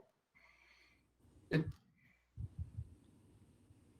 does that make sense? I don't know if I'm explaining myself. You are Mr. Dunn. I'm sorry, I muted myself. That does make perfect sense, yes. Okay, and then just my last question. When you mentioned Perris High School 52, Pinacari 24, Paloma Valley 7, and Heritage High School 23, are you talking about the new sections, or the total number of sections, or the original number of sections? Dr. Rao, we could have Charles Tippy speak to that. He put those numbers together for us. Okay. Yeah. Thank you. Sure. Good evening, everyone. Dr. Rao refers to the total number of designated ELD sections and reading intervention sections that are staffed at approximately 24-to-1. So it's a total number throughout the district. Yeah, no, I understand that. Thank you. And first of all, good afternoon, Mr. Tippy, and thank you. But my question was, when you put Perris High School, if we focus just on Perris High School, it says 52. That means that originally we have 52 sections of 36, and then we work on reducing 52 sections to 24? Or what is the meaning of that 52? So it means that there's currently 52 sections at 24-1. So we've had these programs for several years now. And basically, if we take a look at Perris High School's master schedule, you're going to see 24 or 52 different sections that have only approximately 24 students in them. Okay, so I'm going to work backwards in the proportion, right? Because if we have 52 sections of 24, and I know that you might not know that on the top of your hands, what were the original number of sections with 36 that we had? So when you reduce them to 24, you have 12, 12, create one, 12, 12, create one, that increases to 52. And the direction of my question is to try to understand, and so I can explain when there is a question, hey, you approve this plan and you are investing $850,000 for English learners, I can explain exactly how we are doing. Okay, we can look into that, but the 52 for Perris High School is the number of current sections of designated ELD and reading intervention classes at 24 at this time. Okay. And I can give you the number then, Dr. Earl. I just pulled the calculator and did the math for it. It would have been about 38 sections at 36. It would have been about 38. So we increased it by 14 sections. Okay, yeah, that makes sense, right? Because we are removing for every two, right? We are creating one new section. Yeah. Okay. Thank you, Mr. Bader. Sure. And thank you, Mr. Pitti. Nice talking to you. Nice Trustee Garcia, you had a question? I almost forgot. Okay, so going back to your question, Mr. Stafford, about hazard pay for classified staff working to maintain clean and sanitized facilities, it says $196,097, and it says contributing no. So my question is, did we spend that money? And if not, where is that money? Well, I might need some help from Candace. So we're identifying actions and services under the CARES Act with COVID and the ESSR and I think Greer's Act. And so since March, we've been looking at expenditures that we've been looking at expenditures for services and actions under the distance learning and under COVID. And so I know this number, we pulled this number off of our worksheet on the tally sheet that's been keeping track of this particular line item. So Candace, I don't know if you want to expand a little bit on that particular line item. Sorry. Yeah, okay. Because that question is pretty clear about hazardous pay for cleaning and sanitation. Yeah.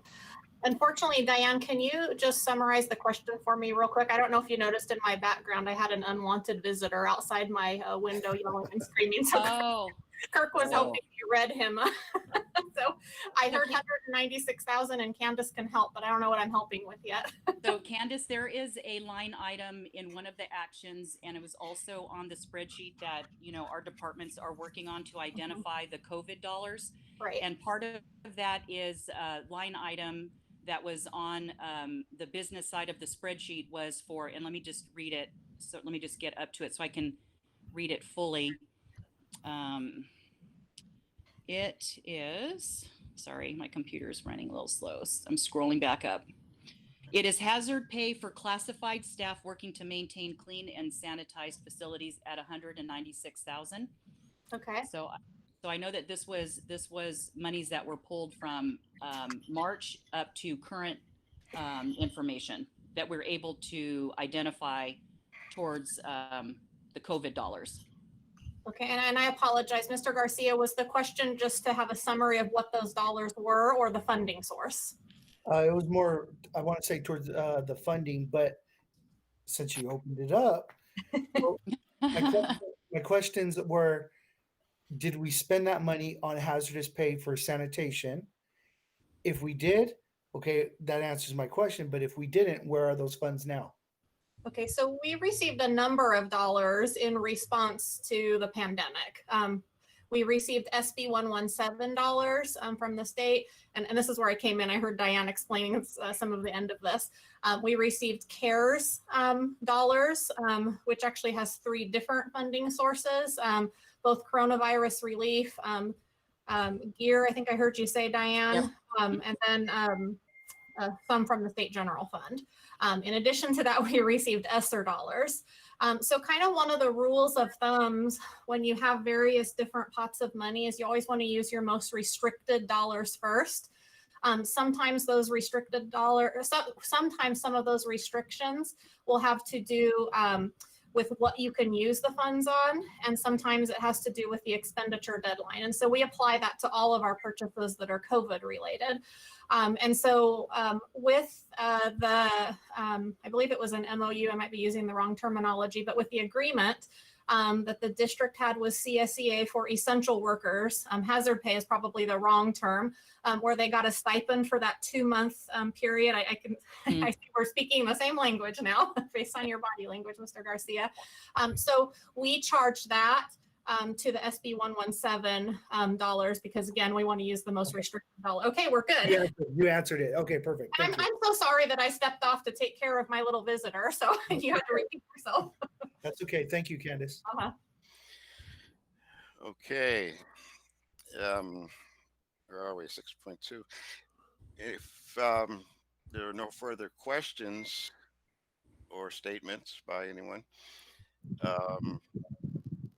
we can vote. What are we voting on? 6.2, curriculum, Perris Union High School District Learning Continuity and Attendance Plan for the 2020-21 school year. Thank you. So we'll start with I'm just checking if there's any hands or anything. We'll start with an oral vote. Trustee Arau. Aye. Trustee Garcia. Aye. Trustee Freeman. Aye. Trustee Nellison. Aye. And Trustee Stafford. Aye. You can vote electronically now.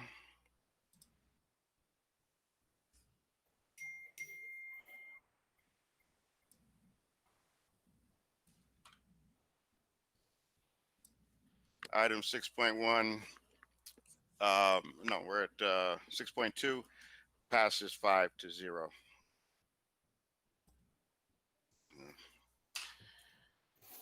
Okay, next up is 7.1, other items by the superintendent. And nothing this evening, Mr. Stafford. Okay.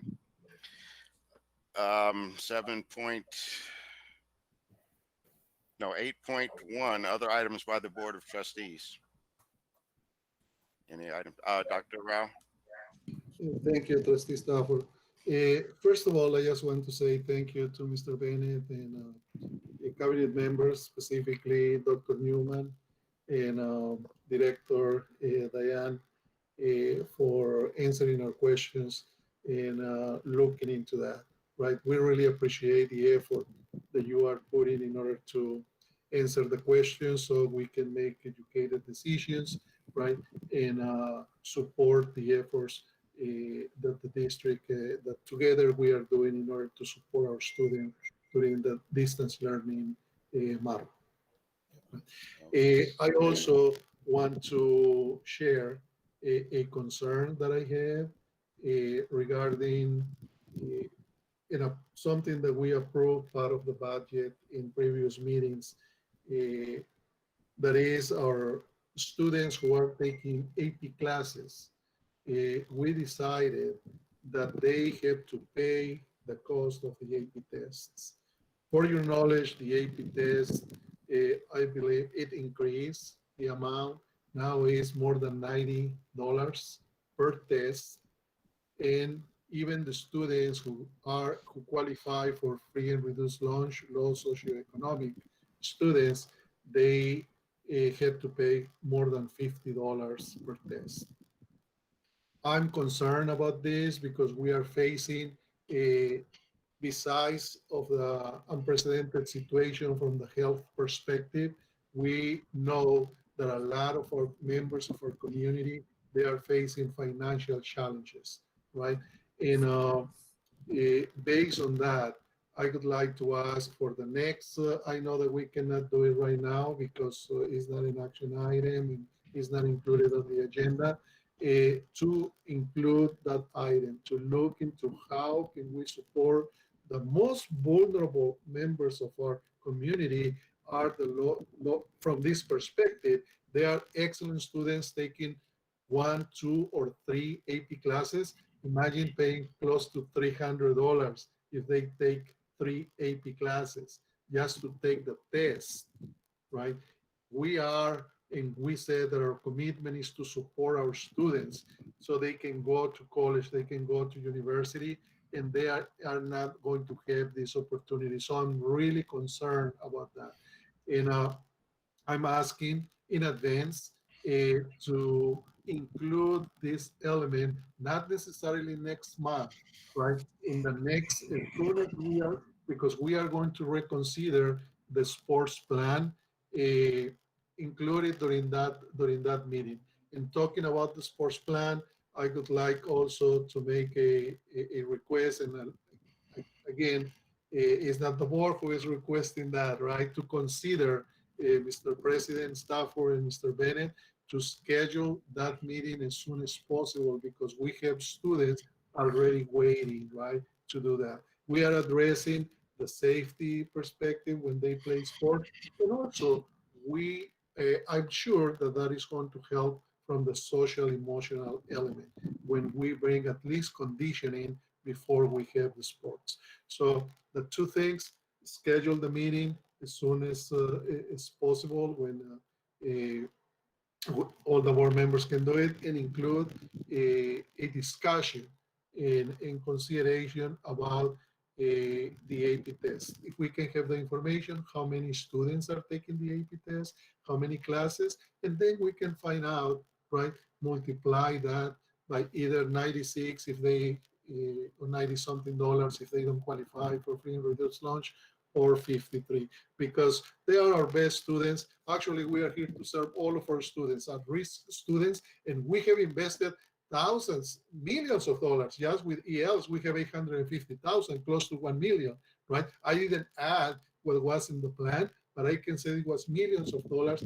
I think we can look into supporting the high-performing students with less than $100,000 that I think in my projections it costs to provide and to pay for the AP tests.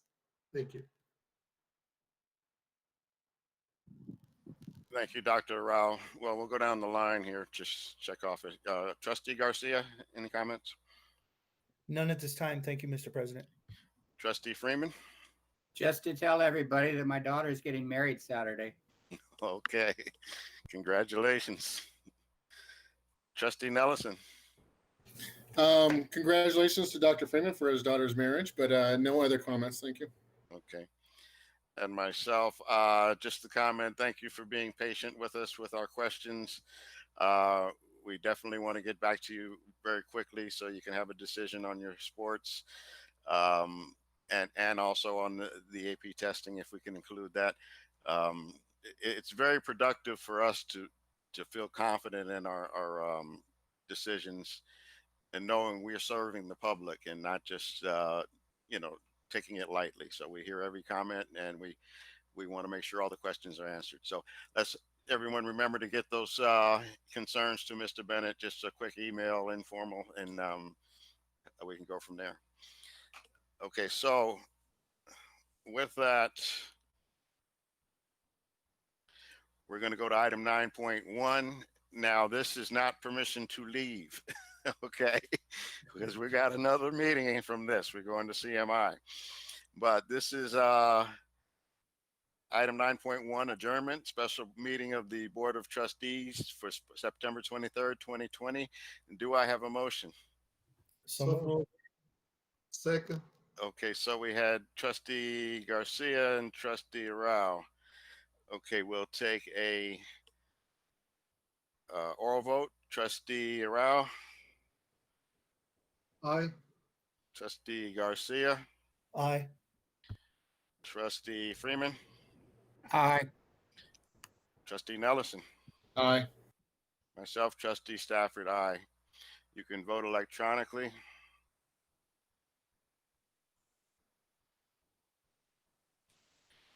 We are now, we have a vote of 5-0 in favor of adjournment. We are now adjourned at, and where's my time? 6:20, you say? Yes. Okay, at 6:20 p.m. Don't leave this Google meeting, Mhm. but you're gonna have to switch over to the CMI meeting in the electronic school board. Oh, as far as joining the meeting.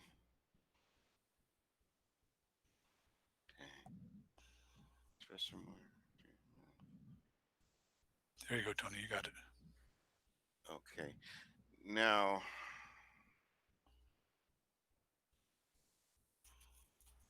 so we're staying on for our optics we don't have to go back into the calendar. No.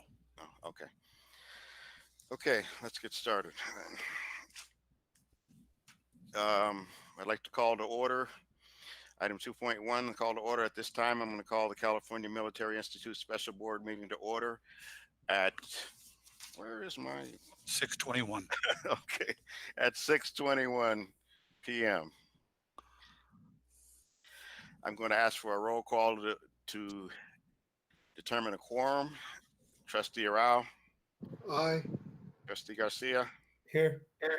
Trustee Freeman, Here. Trustee Nelson, Here. and myself, Trustee Stafford, here.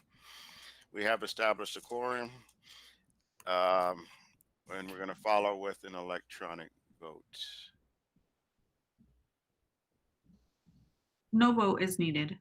No vote needed? Okay, let's go back here. Okay, so we'll go to item 3.1, revision and adoption ordering of agenda for September 23rd, 2020. Do I have a motion to adopt the agenda? So moved. Second. Okay, that's Dr. Freeman. Is that correct? Or Trustee Garcia? Yes. Okay, Trustee Freeman, and the second was Dr. Rao? Trustee Rao? Okay. Okay. Now this one, you will have to vote electronically.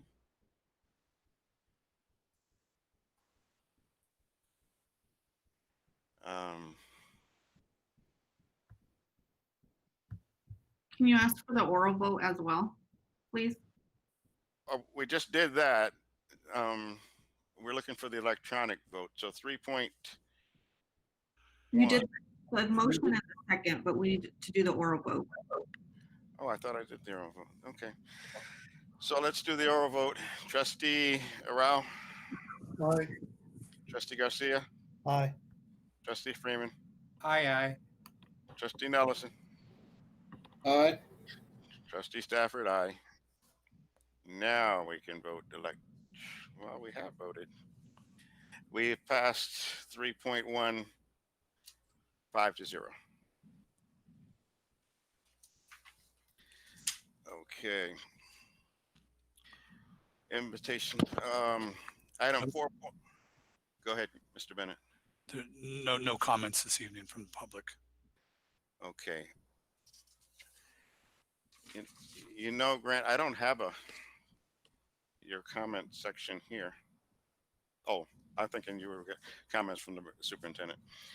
Okay, so no comments on invitation 4.1, invitation to address the Board of Trustees. Correct.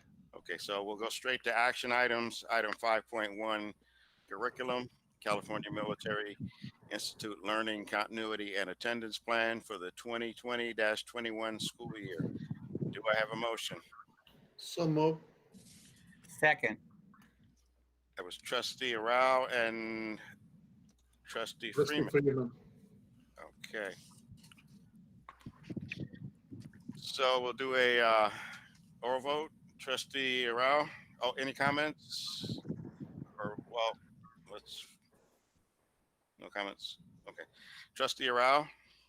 Aye. Trustee Garcia. I didn't get a make a comment, but I guess I'll go to a vote. No. Okay. Trustee Freeman. Aye. Trustee Nelson. Aye. Trustee Stafford, I vote aye. Now, before you vote, I just want to make sure we're going in the right order. Trustee Garcia, did you want to make a comment? I can't make a comment now because you already called for the vote and members already voted. Okay. I thought I called for comments, but I'm sorry. Okay.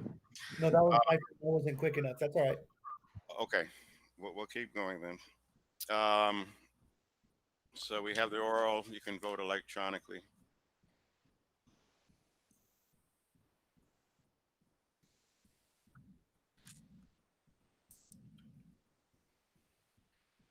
And action item 5.1 curriculum passes 4 in favor, 1 opposed. Okay.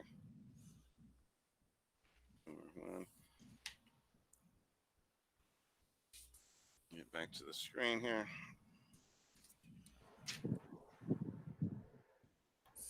Okay.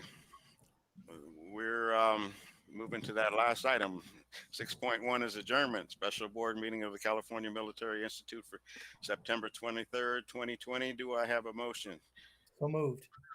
Second. Trustee Garcia, Trustee Rao. That's to oral vote. Oh, wait. Any comment?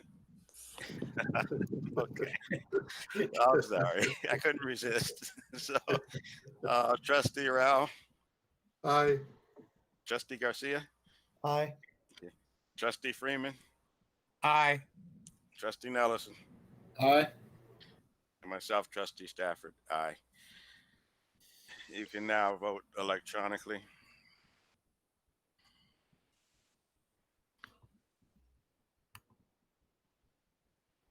Item 6.1, adjournment, passes at 5-0.